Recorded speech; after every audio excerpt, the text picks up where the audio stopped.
সম্প্রতি ফেসবুকে দেখতে পাচ্ছি যে আমার নামে আসলে বেশ কিছু আইডি তৈরি হয়েছে। এই আইডির সংখ্যা আসলে 50 ছাড়িয়ে গিয়েছে, কিন্তু আমার শুধুমাত্র একটি ফেসবুক আইডি রয়েছে এবং অন্য কোনো ফেসবুকের যে পেজ বা এরকম কোনো কিছুই নেই।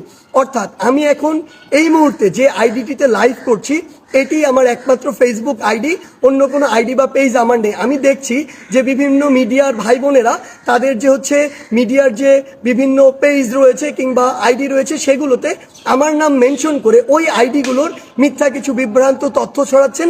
এই জন্য আমি আপনাদের বলে দিতে চাই সেগুলো আমার আইডি নয়, সেগুলো ফেক আইডি এবং আপনারা সেগুলো ফলো করা থেকে বিরত থাকবেন। এবং যারা এই মুহূর্তে আমার আইডিতে রয়েছেন আমি তাদেরকে অনুরোধ করব ওই ফেক আইডিগুলো আপনারা আনফলো করে দিবেন এবং সেগুলোতে সম্ভব হলে আমি অনুরোধ করছি যে রিপোর্ট করবেন। এখন দুইটি গুরুত্বপূর্ণ বিষয় নিয়ে আপনাদের সামনে কথা বলতে চাই। একটি বিষয় হচ্ছে যে আমরা দেখছি গতকালকে থেকে বাংলাদেশের বিভিন্ন জায়গায়, ঢাকা শহর থেকে শুরু করে বিভিন্ন